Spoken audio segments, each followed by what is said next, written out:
فبأي آلاء ربكما تكذبان.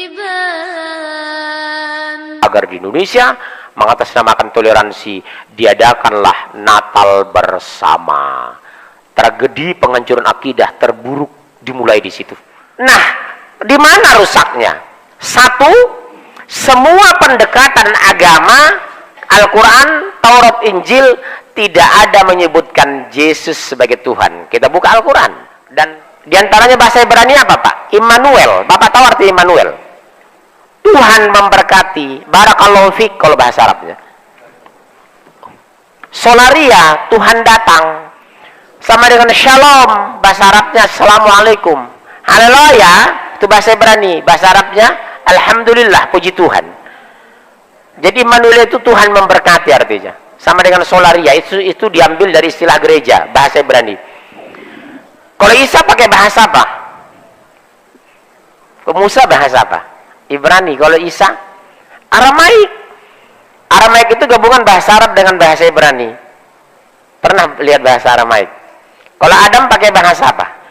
Adam, Idris, Nuh, dia bahasa apa? Bahasa Suryani. Ibrahim ke bawah, Ismail sampai Rasulullah bahasa Arab. Musa bahasa Ibrani. Yesus atau Isa, pandangan kita itu bahasa Aramaik. Bahasa Aramaik itu gabungan bahasa Arab dengan bahasa Ibrani. Saya punya itu, Pak. Mirip-mirip bahasa Arab. Saya pikir itu bahasa Arab, rupanya bukan. Ya, oke.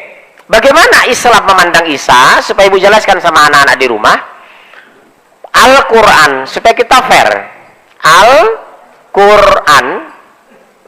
Kedua, Bible atau Injil, yang mereka pegang sekarang maksudnya. Yang ketiga, Torah atau Taurat. Kalau bahasa Ibraninya Torah, Pak.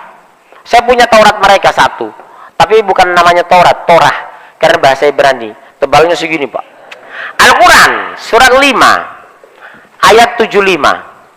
Nah, kemudian surat 19 ayat 16 sampai 36. Kemudian, ya ini belum tentu habis ini ya. Bible, apakah mereka sebagai Tuhan? Yesus, Yohanes. Bawa kitabnya enggak? 17:3. Markus pasal 4 ayat 8. Lukas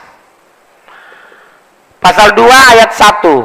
Yohanes pasal 5 ayat 30. Supaya kita lihat, Bu, tidak ada Bible yang mengatakan dia Tuhan. Taurat, Ulangan.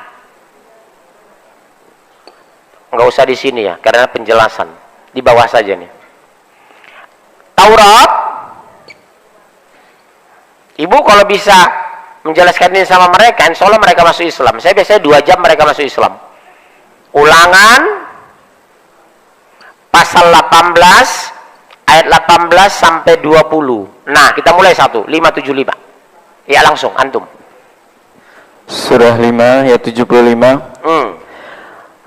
Al-Masih putra Maryam hanyalah seorang rasul. No, jelaskan, Bu. Jelas, tandas, objektif, tuntas. Al-Masih putra Maryam hanyalah seorang rasul. Dia bukan anak Tuhan dan bukan Tuhan. Kenapa ayat ini terlambat disampaikan anak-anak kita? Akhirnya anak murtad seperti kemarin. 2, Pak, wanita, anak Habib murtad masuk Nasrani.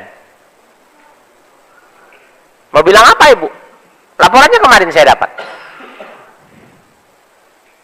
Kalau ayat ini sudah diimani anak kita, Isa Al-Masih putra Maryam hanyalah seorang rasul, berarti bukan Tuhan, selesai.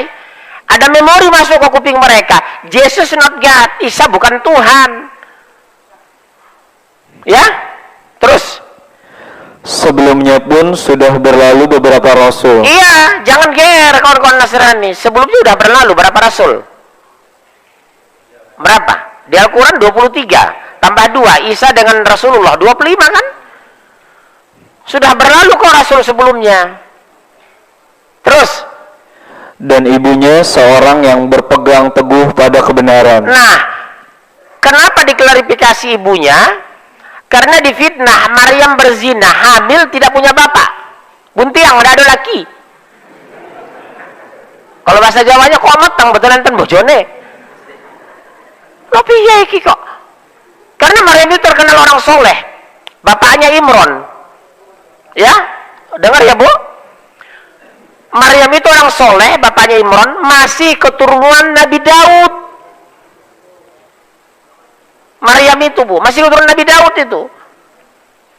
Ibunya sudah dari awal bernazar.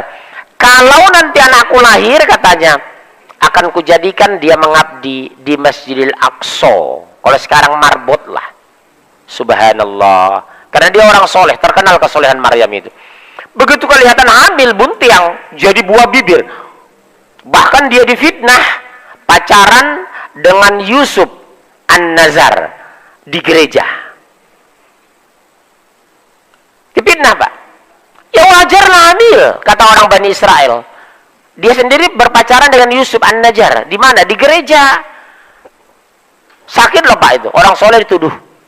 Makanya ibu kalau dituduh sesuatu, difitnah, ibu jangan komentari, jangan tanggapi. Yang namanya fitnah berarti bukan fakta. Yang bukan fakta nggak usah dipikirin. Jadi fitnah itu terus menerpa kita kalau kita beriman. Jangan takut Bu. Fitnah itu menenangkan. Karena apa?